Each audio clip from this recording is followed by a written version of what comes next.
bolingo yo yo yo Masia bolingo Yebisa bango nakoma ya Yesu yebisa bango nakoma kosambela yebisa bango naboya mindondo yebisa bango Yesu azali Nzambe mosusu azali te Yesu aza mokonzi abongi na lokomo Masia bolingo yo yo yo bolingo Masia bolingo Masia bolingo yo yo yo narola yo Masia bolingo na pesi bino nyonso mbote na kombo na Yesu Kristo naza na esengo ya koyemba mpona okomisa Masia bolingo bino bato bozoka makambo oyo boza ya Nzambe ya bolingo alingi bino mingi avaki otia mutu na se oyoka makambo na ye makambo ye moko aloba mokanda ya Jean 5 verset 30 Nzambe asunga yo Jean 5:30 le Bible. Je ne puis rien faire de moi-même. Selon que j'ai attendu, je juge et mon jugement est juste parce que je ne cherche pas ma volonté, mais la volonté de celui qui m'a envoyé. Nazoluka volonté na ngai te. Nazoluka volonté a oyo atindaki ngai. Bainga mikati na nkolo. Toyoka na moto azoluka volonté na ye te azoluka volonté ya oyo atindaki siko volonté ya oyo atindaki eza nini volonté na ye eza nini po ete atika oyo ye alanda ya oyo atindaki omoni ke place oyo nde biso bandimi tokpeyaka po ntango ozokende kosala losambo tango ozobondela Nzambe obondelaka solo volonté ya moto atindaki yo to ozobondela solo volonté na yo moko tango ozosala mosala ya Nzambe ozosala solo moto atindaki yo to ozosala solo baposa na yo olali olamuki oloti ndoto olobi Nzambe alobi eske Nzambe alobaka na ndenge wana me okomona makambo Nzambe alobi eza mpo na yo eza mpo na ye te yango wana na Jean 12 verset 50 elobi boye Jean 12:50. Awa Bible nde tokolobisa yango. Bible eza babe eumela mingi lobaka te. Tokolobisa yango. Jean 12 verset 50. Elobi boye. Notanga ona kombo na Yesu Kristo. Et je sais que son commandement est la vie éternelle. C'est pourquoi les choses que j'ai dit, je les dis comme le Père me l'a dit. Ozoma mutu azoloba makambo o tata yebisaki. Balingami omoni tata Nzambe soka alobi likambo nde sala meso Nzambe alobi tende na ngai yo se na ndenge na yo omoni kosaba priere bele na ndenge na yo ezo simba te Nzambe soka azofanda nye Isaïe 42 verset 14 Nzambe Isaïe 42 verset 14 Bible oyo atinda Bible oyo asala erreur atindi Bible moko ayi makambo eza na kati te me biso tokosalela yango erreur te biso tosala makambo ya solo Isaïe 42 verset 14 J'ai longtemps gardé le silence je me suis tu je me suis contenu je crierai comme une femme en travail Nzambe alobi ya garder silence bela aza koloba te azofana na ye mais si quoi qu'on crier ça veut dire que Nzambe alobi akriaka soki Nzambe alobi akriaka siko na minute oyo soko ki crier Nzambe makambo akrier wana alobi boy j'ai longtemps gardé silence je me suis tu je me suis contenu je crierai comme une femme en travail je serai allaitant et je souffrirai tout à la fois. Je ravagerai les montagnes et collines et je dessécherai toute la verdure. Je changerai les fleuves en terre ferme. Je mettrai les étangs à sec. Je ferai marcher les aveugles sur un chemin qu'ils ne connaissent pas. Je les conduirai par des sentiers qu'ils ignorent. Il y a un monde qui est troisième testament, tout le temps, ça veut dire Nanzelo Boyebité. Ponzambe a gardé silence à Zolobate. Mais ce qu'on a dit, Zoloba appartient au troisième testament. Si on a une kolobaka makambo Nzambe à lobby, Naloba Makamanga était. Pour Makamunanga, pas posa nanga. Si on a eu volontaire Nzambe, na lobby posa nanga, et ça Nzambe. Amon Nzambe a gardé silence. Mais ce qu'on a banti kolobande appartient au troisième testament. Et moi, je suis il a bien au troisième testament. Poto ça la alliance Nzambe, poto hérité makambo Nzambe. Pour liboso, tout ça qu'on s'en est makambo na biso. Naza na posa Nzambe na balae, na botae, na voyager, na zwa musala, eza makambo na biso, eza makambo Nzambe te. O voyager yo moko, ke voyage yo moko. Oko bala yo ke sengo yo moko, ozwa musala ozwi mbongo lie yo moko, Nzambe aza na kati te. Mais o siko Nzambe azoloba, siko esengeli makambo Nzambe azoloba, yango nde kokisama na kati ya bomo ya bino baninga mikati na konga yango na kubaka ndenge Nzambe alobina kolobela bino te pona sepesa bino tuna ba makambo na ngai. Eh, yango wana omoni Nzambe afandaki na sikondi alingi aloba azoloba nani na troisième testament oyo eza destin ya moko na moko po soki Nzambe alobi il faut alobela concernant destin na à part ça oyo nyonso koloba wana eza makambo na yo oyo nyonso koloba wana eza ya yo mais soki oyebi kodécouvrir destin na yo te Nzambe alobela yo na kati na yo oyebaki destin na ngai eza nini Nzambe nano alobi te aza baba azogarde silence amifandisi na ye nye. Mais ce qu'il faut aloba pour ça l'alliance ya sika atambiso na nzelo yo yebite makambo Nzambe atia kati na yo yebite o molinga mikati na nkolo okutaka ningo zo yenga wana okomi nzoto ezali awa mais molimo no eseki na poto nzoto ezali awa molimo no ese voyage kikala kwani oza na posa ya awa te or soko yebaka makambo eza na kati na yo okore si meme awa na mboko oyo.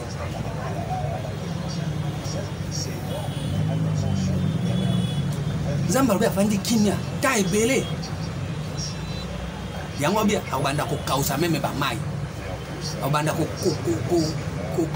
tabibo jira va gérer la montagne oso matisi ngomba bo matisi bangomba ngai Nzambe bia ko ravager bangomba lolengwa même ba colline place nyonso yo so mona ke awa nde oza ko nganzama wana nde yo nde oza likolo yo ndo mata matisa ngomba Nzambe bia ko ravager yango ça veut dire ozwa biloko wana na apparence lula lokoso kwa mvie bato yango wana ngoni lelo ozo nyokwama nyokoli bato mingi bomi bato mingi pozo esika wana mais nzoka nde na kati na yo aussi otikali kodécouvrir bolamu ya Nzambe kati na yo te po Nzambe azofanda kimia senge siko Nzambe aloba akoloba nini alobela alakisa yo vocation eza nini destin eza nini potika masumu potika koswana kowelelana koyina bato oza bien meme baninga na oyo ozoko kosepela na bango te tuta kotia bango bamisukusuku po babonga te or moto esengeli azala na place aza wana azosalela diversité na ye po ete mboka ebonga makambo ebonga guerre esila yango wana osenga na yo ndenge ozoyoka boye Nzambe azoloba tia litoi soki otie litoi te okata litoi wana eso Bible elobi na mokanda ya Matthieu 13 verset 12 Matthieu 13 verset 12 autant on a comme on a car on donnera à celui qui a et il sera dans l'abondance. Mais celui qui n'en a pas, on ôtera même ce qu'il a. Yo zane lokote. Mais ce que zana, ba kopesa ba bakisela. Mais ce que zana ngote, ba botola. Ingili ko bani. Destin na yo, uzane loko na kati na yo. Ba kopesa yo yango ba bizwa destin na yo salela yango. Mais ce que zate Nzambe atiaki yo te po kota na kati ya destiné na ye. Uzane lokote, Nzambe oboma yo. Olongolo wana yango moni ozwi mbongo boye pa malaria eye typhoïde eye paralysie eye biloko nyonso eye mbala moko yangi ndika siko akufi okufi point bakolongolo oyo oza nango te po ozwi mbongo oweli siko ozwa biloko sa pourtant biloko wana kati na yo eza te okoli yango te Ecclésiaste 6, premier verset. Zamba sakana na été, namba kamada mutute, zamba muninga na ote. Zamba ndeli loba. Jean 1:1. On commence par dire la parole était Dieu, et la parole était Dieu. Loba nzambe. Na mosiko nzambe loba yo yazo loba. Yo kabien. Ecclésiaste 6, premier verset. Il est un mal grave que j'ai vu sous le soleil et qui est fréquemment parmi les hommes. Il est un tel homme à qui Dieu a donné des richesses, des bien-être, des biens et de la gloire, et qui ne manque pour son âme rien de ce qu'il désire. Mais que Dieu ne le laisse pas mettre d'en jouir, car c'est un étranger qui en jouira. C'est là une vanité, un mal grave. Ça m'a proposé à Tchelo Blanco et Bébé Bosson, nous avons mis sur nos hommes, nous avons mis sur nos hommes. Nous avons mis sur nos hommes, nous avons mis sur nos hommes. Sali mombongo zio mombongo ekoli mombongo komi ba biloko na ye awa na pa okay keba kusala na nzambe de oti attention yango esenge sikoyo soko ozana eloko ya nzambe fo babakisela yo ça veut dire quoi neti toujours baboye ozana destin fo babakisela po yango nde koumela po oyo osalela na kati na destin na yo mbala moko baange bazala na baosécuriser yo babi les anges de l'éternel campent tout autour de ceux qui les craignent. Somme 34. Somme 34. Zambe sunga bato ba Holanda. Sunga bato ba Holanda mokonzi. Soko sungi bango te za passe. Azotanga ngona kombo na Yesu Christ 8. L'ange de l'éternel campe autour de ceux qui le craignent. Mais yo banga nzambe te. Depuis ozwa mbongo koma ndumba. Depuis ozwa mbongo okoma ambianceur. Yo na pokwa na nganda na butu na boîte na 6 heures prière na 8 heures ke musala 12 heures ke restaurant 16 heures zongi musala pokwa nganda dimanche église vendredi église yo moko ka oza ko contrôler ba biloko nyonso ana ba njanza boko garder na note okende ba place wana te bazo tiko ko okende ka boye kwani ko banga nzambe zate yango so sali programme dimanche église okende ka dimanche tona vendredi mais ba jour mususu wana za ba jour no ambiance les mêmes bandimi botondi sa bar les mêmes bandimi botondi sa église. Où est la différence? Or Bible est dans Mokanda Malachi 4:18. Il faut qu'il y ait la différence entre ceux qui servent Dieu et ceux qui ne le servent pas. Mais ce que les mêmes bateaux tondi na bar, na banganda, na mulangia nkoi, liboso, zododo, na kati, coca, na likolo, na se, agene, bangi, na poche, alimeti na poche ya likolo.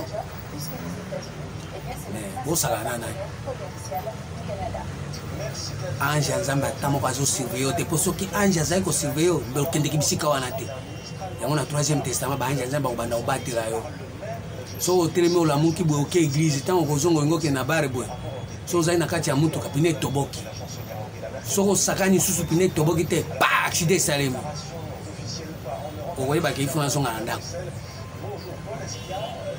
po banji bo batira yo balingi te okende kokufa kuna na kati ya boîte na kati ya bare na kati ya kusala biloko ambiance o tolisa kombo nzambe o fingisa nzambe ya mona 3e testament bino nyonso bo koma basantu puisque mutamta osala destin na yo ozo ndenge wana mpona no komina no kati ya kobanga nzambe te pourtant osala destin na yo obanga nzambe po nzambe obanda ocontrôle baanja nzambe obanda ocontrôle yo nazotanga yango na kepe na Hébreux 1:13. L'ange de l'Éternel campe autour de ceux qui les craignent et il les arrache au danger. Le corona yo, bise ko sala accident, boum, yo biki. Poka ka balingo kende ko kufa te kuna na boîte wana. Taxi sala accident, boum, yo biki. Po balingi te kende ko lala na boîte wana. Sabe, nanya, eza satana te. Nzambe nde atindi ba ange na ye. Hébreux 1:13. Hébreu 1, 13e verset. Ngam na koma bibliothèque, mais yango ndeko tangisa bino kolobisa bino. Et comme ça bino ba baba, nzambe nda wanda siko koloba. Bo bolobi mingi, nzambe alobi na nteme siko banjolo, akoloba ni na maloba nayi. Auquel des anges a-t-il jamais dit, assis-toi à ma droite jusqu'à ce que je fasse tous tes ennemis ton marchepied? Nzambe akotia ba ange na droite, ba surveiller, ba ennemi no nyonso, ba ennemi no nyonso ba nayi. Ba ennemi no izaka bato bien bomona kawana te. Oh, bandoki na famille, bandoki eza bato baza na kati na yo moko. Yo moko za na koso ke ozokene na bare. Ba ennemi no botindi ko na bare. Oke na boîte, ba ennemi botindi na boîte. Ufandi ko la muki bo esprit tindi wana yake. Esprit wana ezotindi wana eza ba ennemi no balinga kote. Olio garder crainte ya Nzambe, uzo sale la destin na mo ba ennemi no batelema. Siko ba ange ya Nzambe akotelema. Ah oui, boy. Ne sont-ils pas tous les esprits au service de Dieu envoyés pour exercer un ministère en faveur de ceux qui doivent hériter du salut? C'est-à-dire, yo soko hériter, oye pas Nzambe. Nzambe bi que yo il faut hériter salut. Na ebisho, Nzamba ko kache yo. Nzamba ko chona boloko. Bano sama kambo yo lingate. Nzamba ko bana ubeto fimbo zo regretter et puis ozongeleka na nko. Malaria okangami na nganga metango ke hôpital ba biso bondela kaka to mona malaria te bondela ka to mona malaria te oh typhoïde baza naza ki babi malade zate pour ani Nzamba zolo ka ozongela ye pourquoi parce que ozuko ko créer ko banga ete yango no moni lelo to ko sabina na 3e testament pour soko ko dina kati ya 3e testament ko anda usala la destin o ko se sumu ta usama kama mususu e molenga mi kati na olo mana ko banda ko se comporter sous ko banda se sous volonté na yote azambe yango moni Jésus alobi non sa volonté na ngai te non sa ka volonté o ya tinda kingai po anini po azobanga biko nde bobanga Nzambe te po so Nzambe azosala kati na yo obano sa volonté na yo kosala te mais yo ambiancer volonté no kana mela so mo ye makasi omoni mlangi masanga zo bimisa pinzoli allez okomika posa kaka o mela qu'est-ce qui empêche na temps wana kubanda no ko Nzambe te olanga molimo mosantu mais olanga lotoko. Ésaïe 58 verset 13. Soki lelo bozobonga mate po bobanga Nzambe te. Yango bobi masumu esi ate. Tango okota kati ya destin kobanga Nzambe masumu ekosila. Na tangisa bino Bible na olakisa bino masumu esila. Na tanga nano Ésaïe pina okenda 1 Jean 3. Ésaïe 58 verset 13 elobi boye. Si tu retiens ton pied pendant le sabbat pour ne pas faire ta volonté, à mon saint jour, si tu fais des sabbats tes délices, c'est pour sanctifier l'Éternel, à le glorifier. On peut s'en jamais gloire. Liste ya bato boke na boîte, bato boke na banganda. Na liste ya bato boke rifero. Bino nyonso soki na bango zela mo. Au lieu de tika ta côté Nzamba mona ke Nzamba Jésus personne ba tune ba défendre non. Et si tu l'honores en ne suivant pas tes voies et ne te livrant pas à tes penchants et à des vains discours, et 20 discours. Discours et tonda ba vanité. Discours et tonda makambo ya bato. Discours et tonda ba histoire. Makambo ya Nzambe uzokomisa ngo vanité. Makambo ya pumburu ya bambala. Discours ya vanité belé Nzambe asali boye. Bilo wana ozolo bana Nzambe azomona ngo eza vanité. Parce que Nzambe apesi na mutuka. Le même mutuka le bon mot. Ololo bataki Nzambe apesi ngai makambo oyo eumelaka libela. Bobi tout ce que Dieu fait durera toujours. Il n'y a rien à y retracher, il n'y a rien à y ajouter. Mais mutuka ekokufa. Eumela te. Dès que tu tungiso na ba pièce mo ka o manga pièce mo bo bango $500. tobanga nzambe totosa nzambe nzambe akamada mutu te. Alors tu mettras ton plaisir à l'Éternel et je te ferai monter sur les hauteurs du pays. Je te ferai jouir de l'héritage de Jacob ton père, car la bouche de l'Éternel a parlé. Munoko nzambe nde sekeli loba mais munoko na yo komo loba bande mais yo zoloba makamu na yo point ya mo Jésus obi nazoloba kaka na osaka kama papa na ngasa arobaki na osaka makamu na ngai mais yo za na nzambe mais yo osaka makamu na yo siko yo na tata bo ndenge mo bo ndenge. Or Jésus obi moi et le père nous sommes un baza un par rapport na ndenge tata zoloba ndenge nde aosa po tata soka obi asai la ngande mutu na selon ndenge ya linki na kati ya destin na ya par destin na yo nzambe loba iloko mfute nzambe koma na baba nzamba ba ate so mo ba robo so makambo ezali banda na yo ko ba nzamba chakati na ote nzamba za baba na michwa ya omuntu zo kotsa bi na 3e testament po nzamba banda koloba po nzamba tikala koloba te no cho tangela bino mukanda Esaïe 42 verset 14 nzamba banda na baba po soko kutani na Jésus nzambe na 1 Jean 3 verset 6 1 Jean 3 6 tanga Bible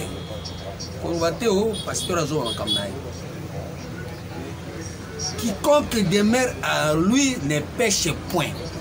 Quiconque demeure en lui ne pêche point. Na yamba nzambe na yamba Yesu na demeure kosaka la ngai na nzambe na ngai sans effet mais nzambe limbisa ngai omonde na amuna ka musumu ah yo na nzambe na masumu yo na nzambe na masumu ah mais ozo contredire la Bible. La Bible. Quiconque demeure en lui ne pêche point. Quiconque pêche ne l'a pas vu et ne l'a pas connu. Ça veut dire ceux qui ozo sumuka ozo kendeke ba boîte ba bar ba nini et puis na nani olimbisa nzambe sango mokonzi limbisa ngana ko sala tubela mama Maria limbi yo moni nzambe oyo soko sala tubela obandi ko sumuka omona ke solo ça veut dire omoni été petit enfant que personne ne vous séduise. Celui qui pratique la justice est juste comme lui-même est juste. Et Bible oyo ekoluka batu makambo ekolakisa batu masumu na bango polele boy net Jésus aza juste yo pe soko zo pratiquer justice na ye na ya yo ekozaka mobion so za juste oza musumu kite. Mais comment expliquer yo oza musumu ki pe bozo so masumu si la ate parce que on pratique la justice on pratique la injustice. Yango na zo episode partir lelo ndenge zoka lo banzambe boy keba injustice zo ko konzayo et puis tango ozo mona ngo ozo ba ke o zamba za na bomo za bomo te satan mtaza bomo c'est place injustice c'est place satan afandi.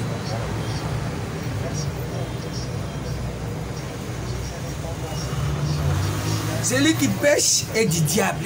Celui qui pêche Bible. Boni boy. Ozo bimisa bato bolumbu na bango polele boy. Bible boni. Celui qui pêche est du diable, car le diable pêche dès le commencement. Le Fils de Dieu apparaît afin de détruire les œuvres du diable. Celui qui pêche. Ah, bisons toi ba sumuki. Ah bon.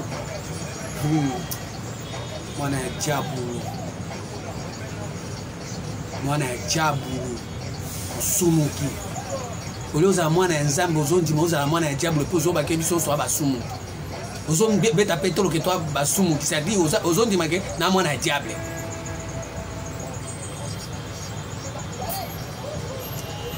Quiconque est né de Dieu ne pratique pas le péché.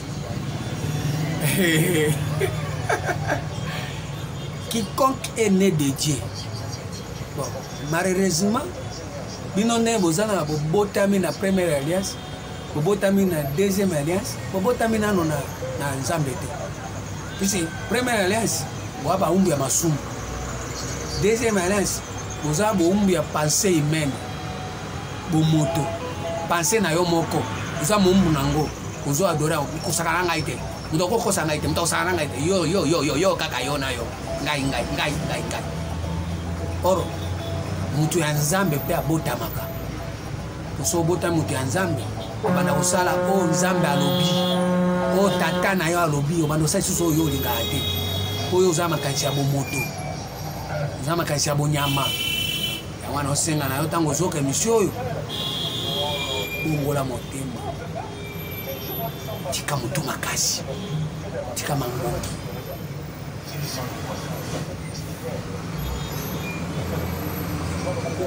okoya kokoma o soki nayebaka ata keba lelo oyo nzambe aolimbisa bino parceke ozoyoka makambo ya boye bosalela nde bolimbisi ezosalela bolimbisi ya solo eza ntango ozoka likambo ya boye ozotyango na motema na mpe olingi osalela nde masumu na yo elimbisana mpo baolongola ignorance baolongola bomoto baolongola na place oza wana oyo ofanda otya misisa otya ngomba matya ngomba nzambe obeya kokpesa yango.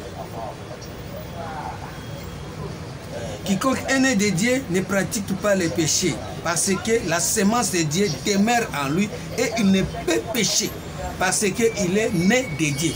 Sémence de Dieu, c'est-à-dire quoi? Destin en Zambé, des sémences en Zambé. So ça sémence en Zambé, so ça destin en Zambé, so Zambé a tiré le rokati na yo, et l'eau quoi déjà sémence en Zambé a tiré na yo. Maman, papa, bana, vous êtes sur la table à guetter. Rien que la vérité. Jacques 14, verset 6. Je suis le chemin, la vérité et la vie. Nul ne peut aller au Père sans passer par moi. Moi qui, la vérité. La vérité, c'est dans mon thème.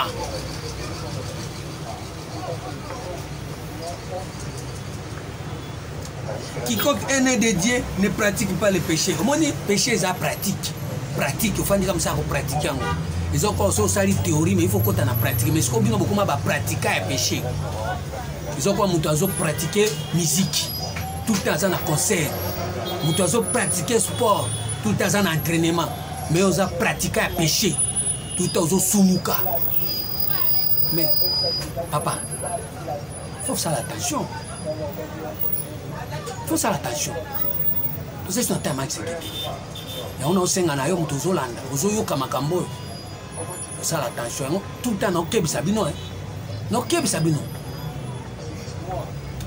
C'est par là que se faut reconnaître les enfants de Dieu et les enfants des diables. C'est par là que se fait reconnaître les enfants de Dieu et les enfants des diables.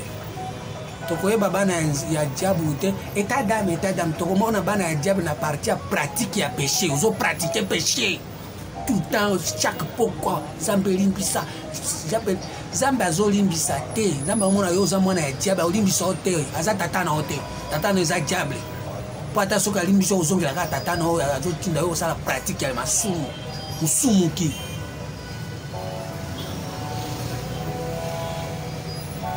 C'est par là que se faut reconnaître les enfants de Dieu et les enfants des diables.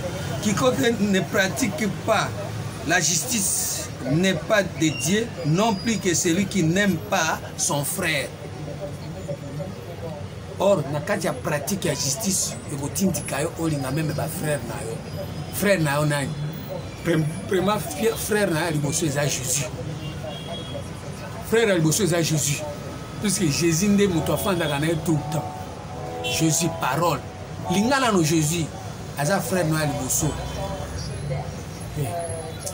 Non, il son frère a Jésus, ndio lingi frère wana ndio kolinga pe bao baza libanda. Mais tant que zolinga Jésus te olinga lilobate, olinga ba prière, ba rosambo, ba jeûne, ba offrande, ba dîme. Mais parole olingi angote, Jésus olingi ete. Parce que Jésus ndio sa frère non plus yende sa lumière. Yende sa éclairer bo moina olinga na no ye. Tozana deux commandements pour Nzamba zo senga to linga. Linga frère na yo. Frère a liboso za Jésus. Premièrement, dans le langage Jésus, ce qu'on dit Jésus, commandement Nzambe, nous avons un frère.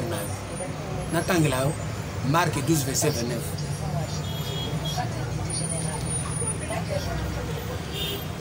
Oh, exactement, ma séquité. Tango yango yoe. Tango yango yoe. Likambo na tango na yango. Oh, tango alilo babinyo se koleka melo banzambe koleka te Jésus a olekate.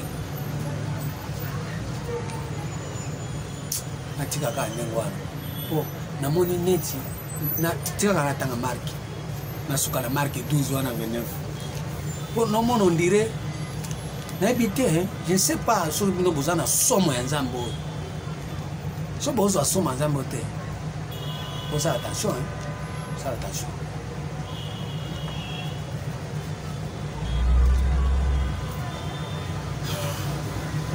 Un des scribes qui l'avait attendu discuter, sachant que Jésus avait bien répondu aux Sadducéens, s'approcha et lui demanda: quel est le premier de tous les commandements? Jésus répondit: voici les premiers. Écoutez Israël, le Seigneur notre Dieu est l'unique Seigneur. Et tu aimeras le Seigneur ton Dieu de tout ton cœur, de toute ton âme et de toute ta pensée et de toute ta force. Voici les secondes. Tu aimeras ton prochain comme toi-même. Prochain, ce n'est que Jésus. Nzambe na no lingae. Tu aimeras le Seigneur ton Dieu de tout ton cœur, de toute ton âme, de toute ta pensée, de toute ta force. Nzambe balingaka na biloko mine wana. Nzambe linga na biloko wana. À part ça, linga pe liloba, linga Jésus. Linga nazozongela. Tu aimeras le Seigneur ton Dieu de tout ton cœur. Na motema na no mobimba. Ko linga ye na na nzoto te. Po yo linga nzambe nzoto. Po soko moni nzambe apesi mo eloko obi nzambe. Motema nano. Linga nzambe na motema. O Yesu. De toute ton âme. Âme na yo. Mutu aza possédé na esprit, âme et corps. Maloba no tango zolo ba eso linga nzambe. Na maloba no linga nzambe yo. Tout a passé. Makanisi na onano. Ozango kanisa lo tokote. Ozango kanisa nzododo te. Ozango kanisa makango na yo te. Ozango kanisa musala na yo te. Yo kangene ka kanisa nzambe. O kanisa ka nzambe. Yo zana ta kanisa nzambe. Yeah. Mais ya babi faut ko linga nzambe na penser na yo. Tango zo kanisa ka na nzambe ti. Ya molinga mi. Kanisa ka pensambe. Ofanda ka kanisa ba makango. O kanisa ka bana na yo mwashi na yo. Musala na yo, biloko na yo, marchandise. Mais papa, melinga kanisa pensambe ti. Zo ta kanisa nzambe. Mais on va lui vinga pe nzambe na makanisi na yo. Et puis babi de toute ta force, wala seconde o lemba. Puis force na yo, o tiaka ngoka na biloko na yo. Mais na makambo nzambe force za kuna o lemba. Mais babi tu aimerais ton Dieu na force na yo nyonso. Ça veut dire ce qui makambo nzambe ezali sala yango. Ko hésiter te, mais yo makambo nzambe ndo hésitaka. Mais makambo ya batu ya makango ko soutenir makambo ya buzoba wana nde osapre. Mais neti makambo nzambe bo ko soutenir bo force na elemba, oza na force te. Olemba. Nazo combien de fois na sina bisino bo sunga na le kana chaîne ya munene. Na nazo pesa. Numéro na opesa moto. Mutata mo apesa zate pona ni po côté nzambe oza faible, mais so ezaki na nazo sala ba théâtre. So nazo sala na lo babilobela babilo ezanga tina mbele bosi ko soutenanga kala na jipe ya pa bonga bo pesa ngai mais temeza makambo nzambe tema molili etondi na kati ya bomo ya moko na moko alingi clarté ndenge makambo na lo babozo sala pasi or nzambe ndi aleki biloko nyonso wana balenga mekati na koto banga nzambe koto sanzambe ko komité ya nzambe. Voici la seconde. Tu aimeras ton prochain comme toi-même et il n'y a pas d'autre commandement plus grand que cela. Prochain na yo comme toi-même, c'est-à-dire Jésus. Parce que ce que lingi Jésus, même nga ningo zo mona nga bo ko linga ngai. Puisque na kati ya Jésus biso sozaka moko.